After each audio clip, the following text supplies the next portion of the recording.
আসসালামু আলাইকুম এভরিওয়ান। তো কেমন আছো তোমরা? আশা করি অনেক ভালো আছো। তোমাদের দোয়া এবং ভালোবাসায় আমি অনেক ভালো আছি। তো আজকে তোমার প্রতি অনুভূতি গল্পের 3টা পার্ট নিয়ে চলে এসেছি, 20, 21 এবং 22। তো আজকের এই 3টা পার্ট অনেক বেশি ইন্টারেস্টিং হতে চলেছে। তো আজকের এই পার্টগুলো কেউ মিস করো না। তো চলো বেশি কথা না কইয়া গল্প শুরু করা যাক। তবে গাইজ, ভিডিওটা শুরু হওয়ার আগে ছোটোখাটো একটা কমার্শিয়াল বিজ্ঞাপন রয়েছে। যে কোনো ধরনের ওয়েবসাইট তৈরি করতে চাইলে তাদের জন্য ভিডিওটা অনেক হেল্পফুল হতে পারে। আপনারা যে ওয়েবসাইটটি আছে, ওয়েবসাইটের মধ্যে আপনারা চাইলে নিজে অ্যাডমিন হয়ে কাজ করতে পারেন। আর এখানে অ্যাডমিন আছে, অ্যাডমিনের সাথে আপনারা কন্ট্যাক্ট করতে পারেন। অ্যাডমিনের আইডি এখানে দেওয়া আছে, আপনারা চাইলে ওনাদের হাতেও কাজ করায় নিতে পারেন। আর আমার এই ভিডিওর কমেন্ট বক্সে অ্যান্ড ডিসক্রিপশন বক্সের মধ্যে এই টেলিগ্রাম গ্রুপের লিঙ্ক দেওয়া আছে, আপনারা চাইলে জয়েন হয়ে নিতে পারেন। আর আপনারা টেলিগ্রাম গিয়ে সার্চ করতে পারেন আকাশ ডেভেলপার। স্ক্রিনের মধ্যে আমি শো করাই দিতেছি, আর আপনারা দেখে নিন। আর আমার এই ভিডিওর ডিসক্রিপশন বক্সের মধ্যে আপনারা পেয়ে যাবেন এই লোগোটা, চিনে রাখেন আপনারা। লোগোটা দেখে আপনারা গ্রুপে জয়েন হয়ে নেবেন। এখানে দেখতে পাচ্ছেন বিভিন্ন ডিজাইনের ওয়েবসাইটের দেওয়া আছে এখানে। তো আপনারা চাইলে এর মধ্যে থেকে যে কোনো একটা বানিয়ে নিতে পারেন, বা চাইলে আপনি যদি নতুন তাই বানাতে চান তাহলে অ্যাডমিনের সাথে এই যে এখানে অ্যাডমিনের কন্ট্যাক্ট লিস্ট দেওয়া আছে, এই যে ইনবক্সে ক্লিক করলে অ্যাডমিনের আইডি পেয়ে যাবেন। মাইনিং রিলেটেড ওয়েবসাইট আছে, আপনার টাস্ক রিলেটেড, তারপর গিয়ে আপনার ফ্রি ইনকাম সাইট, তারপর গিয়ে আপনার e commerce website, shopping website, selling website, যে কোনো কিছুর ওয়েবসাইট, আপনার যে কোনো ধরনের। যদি আপনারা ডিজিটাল মার্কেটিং করে থাকেন তো আমার ডিসক্রিপশন অবশ্যই একবার হলো চেক করবেন। বাসা আসা মাত্রই আন্টি আঙ্কেল নাস্তার টেবিলে, রিমি টেবিল ছেড়ে দৌড়ে এসে আমাকে জড়িয়ে ধরে কান্না করতে লাগলো। আঙ্কেল আন্টি সব কিছুই দেখছে। রিমি কান্না সুরে বলল, কি হয়েছে অনেক তোমার? এরকম দেখাচ্ছে কেন? তুমি তো রাহুলের বাসায় ছিলে, তাহলে তোমার চোখের নিচে কালো দাগ কেন? আর তোমার শরীর থেকে এইসব কিসের গন্ধ? আমি বললাম, কিছু হয়নি, প্লিজ আমাকে ছাড়ো। তুমি কি পাগল নাকি? এখানে জড়িয়ে ধরছো কেন? রিমিকে ছাড়িয়ে রুমে চলে গেলাম। আঙ্কেল আন্টি সব কিছুই দেখছে, আর আমি কাল রাতে কি করতে পারি হয়তো সেটাও বুঝে গেছে। রুমে আসার কয়েক মিনিট পর রিমিও আসলো। আমি বিছানায় শুয়ে চোখ বন্ধ রেখে রিমির কষ্ট দিয়ে নিজেও কষ্ট পাচ্ছি। সেই কষ্টের পরিমাণটা বুঝবার চেষ্টা করছি। রিমির উপস্থিতি বুঝে ওঠার আগেই রিমি বলল, অনেক। রিমির চোখ মুখ লাল হয়ে আছে। আমি বললাম, কিছু বলবা? রিমি বলল, অনেক, তোমার কি হয়েছে প্লিজ বলো আমাকে। আমি কি কোনো অন্যায় বা ভুল করেছি? তাহলে আমাকে বলো, আমি সব ঠিক করে দিব। আমি বললাম, তোমার কেন মনে হলো তুমি কোনো ভুল বা অপরাধ করেছো? রিমি বলল, কারণ তুমি আমাকে অবহেলা করছো। আমার মনে হচ্ছে আমাকে কষ্ট দিয়ে তুমিও কষ্ট পাচ্ছ। কারণটা কি অনিক? আমি বললাম, রিমি, আমি স্বাভাবিক আছি। আর মানুষ যে সবসময় সব কিছুতেই আগ্রহ দেখাবে ব্যাপারটা কিন্তু এমন না। কিছু সময় পরিস্থিতির কারণে মানুষ অনেক বদলে যায়। হয়তো আমার পরিবর্তন হয়েছে, কিন্তু আমি ইচ্ছা করে কোনো কিছুই করছি না। রিমি বলল, অনিক, আমি জানি তুমি মিথ্যা বলছো, কারণ তোমার এই অবহেলার পেছনে কোনো না কোনো কারণ আছে। তবে অনিক, আমি একটা কথা বলে রাখি, তুমি এভাবে অবহেলা করতে থাকলে আমি কিন্তু কিছু একটা করে ফেলবো। রিমির কথা শুনে খুব ভয় লাগছিল। রাগী মেয়ে রাগের মাথায় যা ইচ্ছা করে ফেলতে পারে। আমি বললাম, বুঝলাম না রিমি, তোমার সমস্যা কোথায়? কিছুক্ষণ আগে আন্টি আঙ্কেলের সামনে জড়িয়ে ধরছো, রুমে এসে কান্নাকাটি, এগুলো আমার ভালো লাগে না, অসহ্য।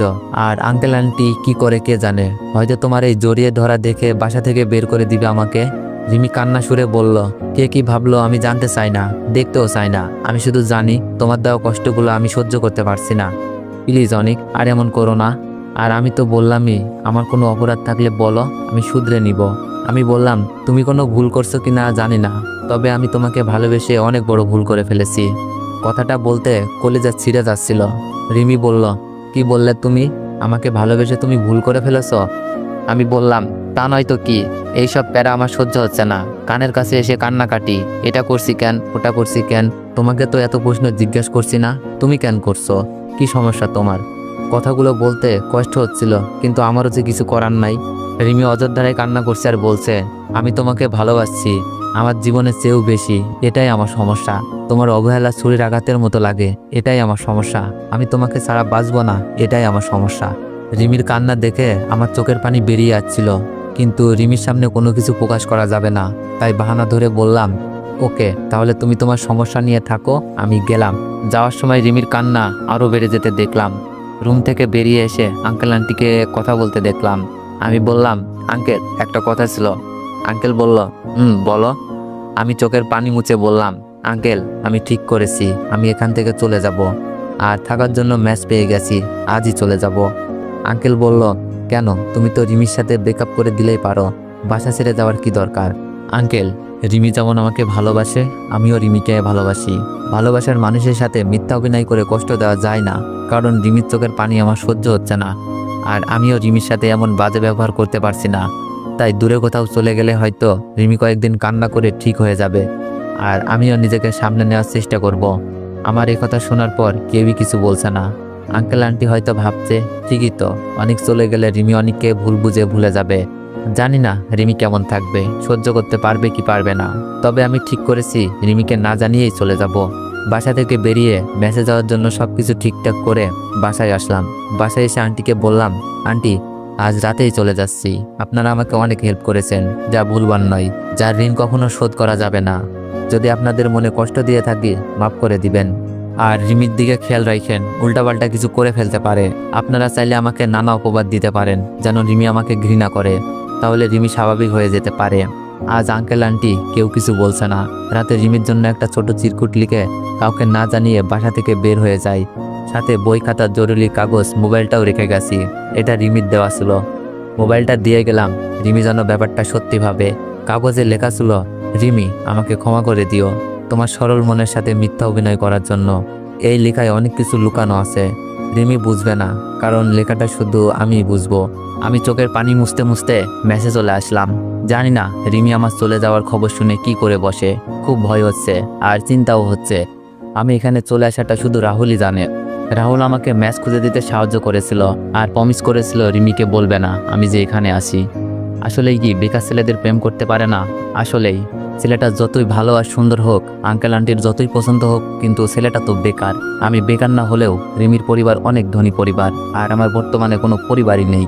এমন ছেলের সাথে তো রিমির পরিবার বিয়ে দিবে না। যার কোনো ভবিষ্যতের কোনো নিশ্চয়তা নেই, তার কাছে কিভাবে মেয়েকে তুলে দিবে? আমি জানতাম এরকম কিছু হবে। রিমি আর আমার সম্পর্ক কেউই মেনে নিবে না। তারপরেও পারিনি রিমিকে ভালো না বেসে থাকতে, কারণ ভালোবাসা ধনী গরিব দেখে না, মনের সাথে মনের মিল হলেই হয়ে যায়। তবে আমি আর সবাইকে বলবো, প্রেম ভালোবাসা কোনো ছেলে খেলা নয়। এমন প্রেম করবেন না যাকে পাওয়াটা আমার মতো প্রশ্নবিদ্ধ। প্রেমটা ক্যারিয়ার গঠনের আগ পর্যন্ত বন্ধ রাখুন। আর ধনী মেয়ে ধনী ছেলেদের সাথে প্রেম করতে ভেবে করুন, কারণ প্রেমটা সত্যি হতে পারে, পরিবার কিন্তু মেনে নিবে না। আপনাদের আশেপাশে তাকালেই দেখতে পারবেন কত ছেলে চাকরির অভাবে তাদের ভালোবাসার মানুষটিকে অন্যের হতে দেখছে। ভালোবাসা শুধু কাছে পাওয়া নয়, ভালোবাসা হলো ভালোবাসার মানুষটিকে ভালো রাখা। সে যদি অন্য কোথাও ভালো থাকবে মনে করবেন, তাহলে তাকে অন্য কোথাও যেতে দিন। আর নিজের ভিতরে একটা কবর খুঁড়ে নিন, সব কষ্ট সেখানেই কবর দিন, কারণ ছেলেদের সবার সামনে কাঁদতে নেই। রাতে ঘুম হলো না, রিমির কথা ভেবে বালিশ ভিজিয়ে ফেলেছি। ঠিক করলাম কয়েকদিন ভার্সিটি যাব না, আর আঙ্কেলের অফিসেও না, কারণ রিমির সাথে দেখা হওয়া এই দুই মাধ্যম। আর আমার মনে হয় কয়েকদিন আমাকে না দেখলে হয়তো রিমি আমাকে ভুলে যাবে, ভুল বুঝবে, আমার প্রতি ঘৃণা জন্মাবে। যেই রকম চিন্তা সেই রকম কাজ। 2 দিন হয়ে গেল, ভার্সিটি অফিস কোথাও যায় না। রাহুলকে দেখছি খুব তাড়াহুড়ো করে আমার দিকে এগিয়ে আসছে। আমি বললাম, কি রে, কি হয়েছে, এত তাড়াহুড়ো করে কেন আসছিস? রাহুল বলল, অনেক তাড়াতাড়ি হাসপাতালে চল, কাল রাতে নাকি রিমি অনেকগুলো ঘুমের ওষুধ খেয়ে ফেলেছে। রাহুলের কথা শুনে বুক কাঁপতে লাগলো। আমি বললাম, কি বলিস এই সব? কোন হাসপাতালে? চল প্লিজ, আমার মাথা ঘুরছিল, রিমি যদি কিছু হয়ে যায়। রাহুল আমাকে হাসপাতালে নিয়ে গেল। আঙ্কেল আন্টির কেবিনে বাইরে বসা। আমি গিয়ে জিজ্ঞেস করলাম, কি হয়েছে আন্টি? রিমি নাকি ঘুমের ওষুধ খেয়ে ফেলেছে। আন্টি বলল, হ্যাঁ অনেক, তুমি চলে যাওয়ার পর 2 দিন খাওয়া দাওয়া করে নাই।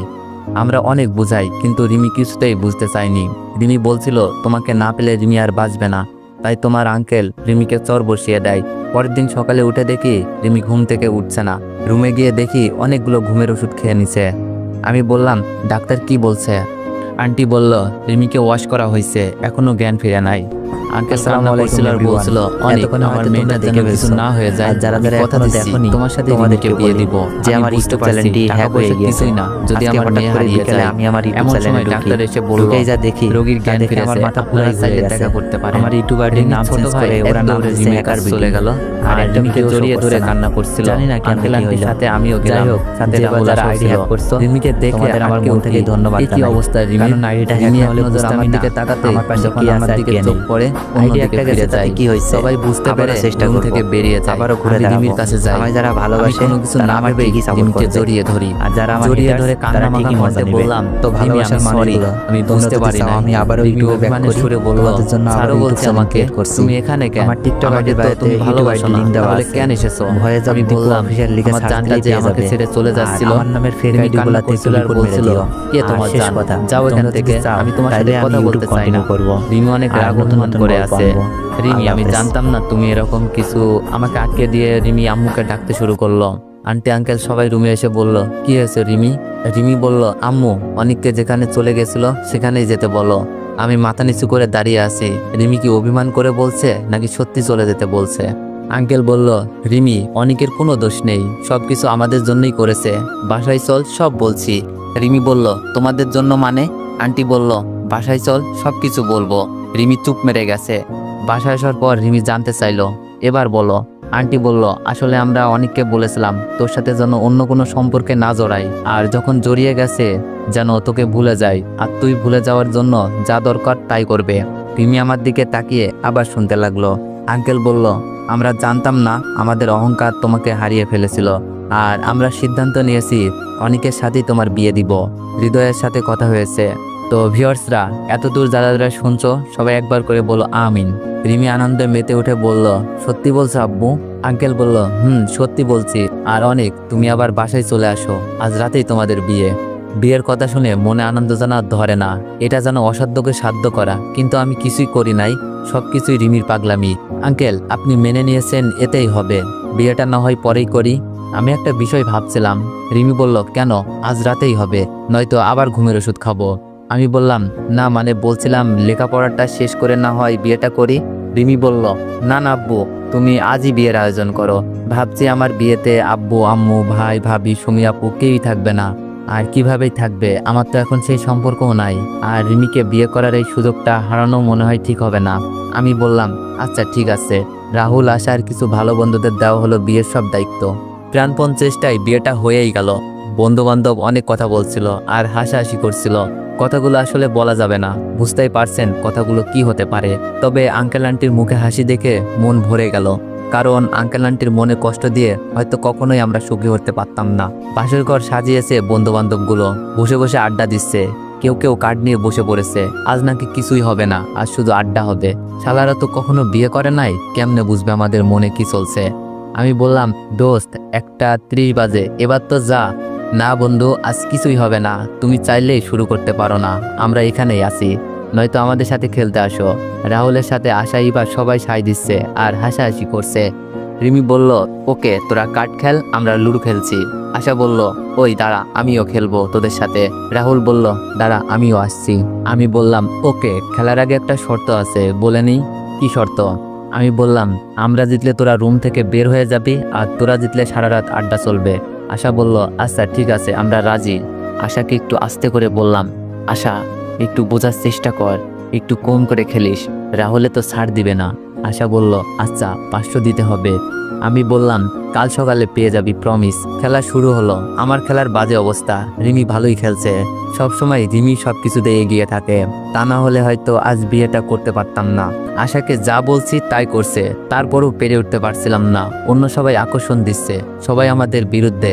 যাক, আশার হেল্পের জন্য শেষ পর্যন্ত জয়ী হলাম।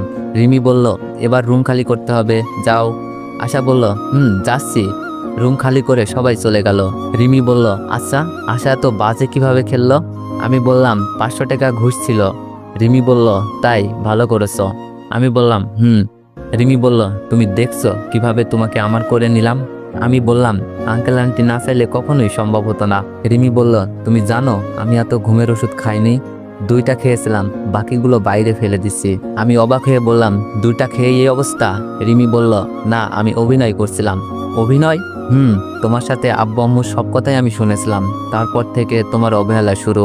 তুমি অভিনয় করছো, তারপরেও খুব কষ্ট পেতাম, তাই আমি ইচ্ছা করেই আব্বু আম্মুর সামনে তোমাকে জড়িয়ে নিই, যেন আব্বু আমার পাগলামি দেখে। আর তুমি চলে যাওয়ার পর রাহুল আমাকে সবই জানায়, আর আমাকে ঘুমের ওষুধের অভিনয় করতে বলে। সব শেষ, কাজে লাগলো। রিমির কথা শুনে আমি তো অবাক, অভিনয় কি আমি করতে পারি? রিমি তো আমাকে ছেড়ে গেছে। আমি বললাম, তুমি তো আমাকে অভিনয়ে হার মানিয়ে দিয়েছো। রিমি বলল, 2:30 বাজে, কথাই বলবে? আমি বললাম, কেন, কি করব? রিমি বলল, কেন জানো না? আমি বললাম, না, তুমি জানিয়ে দাও। রিমি বলল, তুমি কিন্তু অনেক দুষ্টু আছো। তো এভরিওয়ান, আচ্ছা এটুকুই রাখা যাক, আর গভীরে যাওয়ার দরকার নেই, কিছু কথা গোপনেই থাক। সকালে ঘুম থেকে উঠে দেখি কিছু একটা বুকের মাঝে মিশে আছে, দেখতে দারুণ লাগছে, ইচ্ছে হচ্ছে এভাবেই দেখে যাই, কিন্তু চাপ নিতে পারছি না, আমার যে বাথরুমে যাওয়া লাগবে। রিমি, এই রিমি ওঠো। রিমির মুখের সামনে চুলগুলো সরিয়ে দিয়ে বললাম। রিমি ঘুমের মধ্যেই বলল, না, আমার খুব ঘুম পাচ্ছে, ডেকো না প্লিজ। আমি বললাম, এরকম বুকের উপর শুয়ে থাকলে ঘুম তো পাবেই, কিন্তু বুকটা যে একটা মানুষের, আর সেই মানুষটা যে ওয়াশরুমে যাবে। রিমি বলল, ওয়াশরুমে যাওয়া লাগবে না, আমার ঘুম ভেঙে যাবে। বলে কি মাইয়া, এই দিক দিয়ে আমার তো 13টা বাজতে শুরু করে দিছে। আমি বললাম, এই বুকটা তো তুমি দখল করে নিছো, আর এটা এখন থেকে তোমারই, এখন আমার যেতে হবে, প্লিজ ছাড়ো। আমি আর নিতে পারছিলাম না, আমি আর না পেরে রিমিকে সরিয়ে ওয়াশরুমের দৌড়। ফ্রেশ হয়ে রুমে এসে দেখি মহারানী মুখ ফুলিয়ে বসে আছে। মজা করে বললাম, কি ব্যাপার রিমি, মন খারাপ? রিমি বলল, কুত্তা, তুই আমার স্বপ্নটা নষ্ট করে দিছিস, কত সুন্দর স্বপ্ন দেখছিলাম। রিমির মুখে তুই শুনে আমি তো অবাক হয়ে রিমির দিকে তাকিয়ে রইলাম। রিমি, তুমি কি বলছো, আবার বলো তো। ভাবছি হয়তো এখনো ঘুমের ঘর কাটে নাই, উল্টাপাল্টা বলছে। রিমি বলল, কি বলবো, কত সুন্দর স্বপ্ন ছিল। রিমি দেখি কাঁদতে শুরু করে দিছে। এটা কি হচ্ছে, ঘুম থেকে উঠেই কান্না করছে নাকি স্বপ্নের জন্য? এভাবে কথায় কথায় কাঁদলে আমি তো শেষ। শুনেছি বিয়ের পর নাকি বইয়েরা সরকার হয়, আমার জন্য যেন এটা প্রযোজ্য না হয়। আস্তে করে বললাম, কি স্বপ্ন দেখছো রিমি?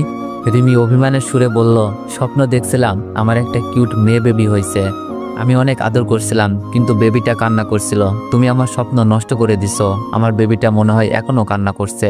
আমি বললাম, অনেক ভালো লাগতেছে, কাল বিয়ে হলো মাত্র, তেমন কিছুই হয় নাই, আর তুমি স্বপ্নে মেয়ে বেবিও দেখে নিয়েছো, কান্না থামানোর আগেই ঘুম ভেঙে গেছে, তাই এখন বসে কান্না করছো। রিমি বলল, তুমি কি বুঝবে, সন্তানের কান্না মা কখনো সহ্য করতে পারে না। বলেই রিমি ফ্রেশ হতে চলে গেল। আমি তো অবাক হয়ে তাকিয়ে আছি রিমি চলে যাওয়ার দিকে, আর রিমির কথাগুলোতে হাসা উচিত নাকি কান্না করা বুঝতে পারছি না। যে মেয়েটাকে তার মা বাবা সামলাতে হয়, সেই মেয়েটা বলে কিনা সন্তানের কান্না মা কখনো সহ্য করতে পারে না। আল্লাহ, মেয়ের কি এমন গুণ দিলা যার জন্য এত রং তাদের, যখন ইচ্ছা রং বদলায়। তবে রিমির বোকা বোকা কথা শুনে হাসি পাচ্ছিল। অনেকের হয়তো কান্না পাচ্ছে, তাই না? অনেক মেয়েই বলবে, ঠিকই তো, ঘুম কেন ভাঙাতে হবে?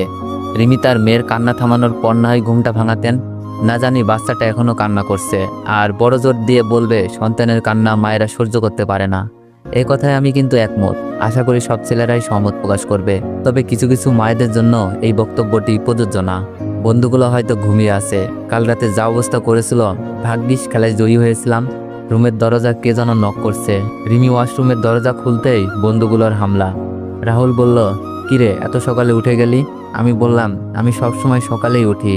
রাহুল বলল, মামা, খুশির খবর কি আসবে? রাহুলের কথা শুনে সাথে থাকা সবাই হেসে দিল। আমি বললাম, খুশির খবর কি বুঝলাম না? রিমিকে বিয়ে করতে পারছি, এটাই তো খুশির খবর, আর কি খবর বাকি আছে? ফাহিম বলল, তুই মামা কিছুই বুঝিস না, আবার সবই বুঝিস, শুধু বোকা বোকা কথা বলিস। আমি বললাম, বুঝতে হবে না, নাস্তা করছিস? রাহুল বলল, না, তোদেরকে ডেকে নিতে আসছি। আমি বললাম, আচ্ছা তোরা যা, আমি রিমিকে নিয়ে আসছি। ফাহিম বলল, আচ্ছা তাড়াতাড়ি আসো মাম্মা। ওরা চলে যাওয়ার পর বিছানায় পা মেলে বসে ভাবছি ভাবিকে বিয়ের কথাটা জানাবো কিনা, কিন্তু কি মনে করবে, তাই ফোনটা রেখে দিলাম। রিমি ফ্রেশ হয়ে এসে গেছে, এখন সাজুগুজুর পালা, আল্লাহই জানে কতক্ষণ লাগে। রিমিকে দারুণ লাগছে দেখতে, নিজের বইয়ের প্রশংসা করতে নাই, তাই করলাম না। আমি বললাম, রিমি হয়েছে, নাস্তা খেতে ডেকে গেছে। যদিও নতুন জুটি, উচিত হলো রুমে খাবার পাঠিয়ে দেওয়া, কিন্তু বন্ধু বান্ধবের কাছে উচিত অনুচিত কিছুই নেই, যা বলবে তাই। রিমি বলল, আচ্ছা একটু শাড়িটা পরিয়ে দাও তো। আমি বললাম, তুমি শাড়ি পরতে পারো না? রিমি বলল, না, আমিও পারি না, তুমি বসো, আমি আশাকে পাঠাচ্ছি। আমি নিচে চলে গেলাম। সবাই বসে হাসাহাসি করছিল। আঙ্কেল আন্টিকেও দেখছি আলহামদুলিল্লাহ অনেক হাসি খুশি। আমাকে রিমির ছোট ভাই মানে রিমন দেখেই কোলে উঠে বলতে লাগলো, দুলাভাই দুলাভাই। রিমনকে কিছুক্ষণ আদর করতে করতে সুপার সামনে এসে আশাকে রিমি রেডি হওয়ার সাহায্য করতে পাঠাই। সত্যি বলতে এত অল্প বয়সে দুলাভাই কথাটা মানায় না, তাই রিমনকে বললাম, আমাকে দুলাভাই বলতে কে বলেছে রিমন? রিমন বলল, রাহুল ভাইয়া। আমি বললাম, না, তুমি অনেক ভাইয়া বলে ডাকবা, ওকে? রিমন বলল, আচ্ছা। সবার সাথে বসে গল্প করছিলাম, রিমি রেডি হয়ে আসছে। রিমিকে দেখে মনে হয় প্রথম ক্রাশ নামক জিনিসটা খেলাম, এতদিন ক্রাশ কি খুঁজেই পাচ্ছিলাম না। রিমি লাজুক চাহনিতে আমার দিকে তাকালো, রুমে তুই তুকারি করে এখন সবার সামনে লজ্জার ভাব নিচ্ছে। বললাম না ওদের রঙের শেষ নাই। খাবার দাবার শেষ করে বন্ধুগুলা বিদায় নিয়ে চলে গেল। বলতে ভুলে গেছি ওরা কিন্তু অনেক কিছু গিফট করছে, দেখা হয়নি। খাবার টেবিলে কেউ তেমন মজার কথা বলতে পারে নাই, কারণ আঙ্কেল আন্টি যে ছিল। তারপরেও আকারে ইঙ্গিতে অনেক কিছুই বলছে। সবাই বিদায় নিয়ে চলে গেছে, আশাকে যেতে দেওয়া হয়নি। আমাদের বেস্ট ফ্রেন্ড আশা এত অল্পতে তো চলে যেতে পারে না, তাহলে বিয়েটার মজাটাই থাকলো কই। তবে আন্টি আমার হাত ধরে অশ্রুসিক্ত নয়নে বলল, কষ্ট দিও না কখনো আমার পাগলি মেয়েটাকে। আমিও সায় দিলাম। রুমে এসে আমি রিমি আশা কে কি গিফট করছে দেখবো ঠিক করলাম। প্রথমে আশার গিফটটা খুলে দেখলাম, একটা টেডি বিয়ার, যা আমাদের জন্য না, আমাদের বেবির জন্য। আর সে কবে আসবে তার কোনো নিশ্চয়তা নেই। তারপর রিভারটা খুললাম, একই অবস্থা, সেম আশার মতোই, শুধু কালার ভিন্ন। আমি বললাম, কিরে আশা, ভবিষ্যতের জন্য এত কিছু, আমাদের জন্য কিছুই নাই? আর তোরা কি এক জায়গা থেকেই কিনছিলি নাকি একই রকম? আশা হাস্য উজ্জ্বল মুখ নিয়ে বলল, আর বলিস না, বিয়ের কেনাকাটা আর ঝামেলা, তাই যা সামনে পাইছি তাই নিছি। তখন ভেবেছিলাম রাতে ঘুমানোর সময় না হয় জড়িয়ে ঘুমাতে পারবি, কিন্তু এখন মনে পড়লো এখন তো আর টেডির দরকার নাই। রিমি বলল, ওকে এবার রাহুল আর ফাহিমেরটা খোল। রাহুলেরটা খোলার পর হাঁ করে তাকিয়ে আসি, কি দিয়েছে বলতে পারবো না, সরি। তবে জেনে রাখেন আপনার বন্ধুরাও হয়তো এরকম কিছু দিবে। আমরা একে অপরের দিকে তাকাচ্ছি। আশা ফাহিমের গিফটটা খুলতেই যাবে, আমি হেসে হেসে বললাম, আশা আর খোলার দরকার নাই, হারামিগুলা পুরাই হারামি, বোম প্যাক করে দিতে পারে। আশা বলল, না দেখি সমস্যা কি। আশা ফাহিমের গিফট খোলার পর আমি আর সেখানে নাই, এক দৌড়ে রুম থেকে বেরিয়ে গেলাম। আগেই বলেছি গিফটে কি ছিল দয়া করে জানতে চাইবেন না, বুঝে নিবেন। সত্যি আমার লজ্জা লাগছিল, আশা না থাকলে হয়তো এমন লজ্জা লাগতো না।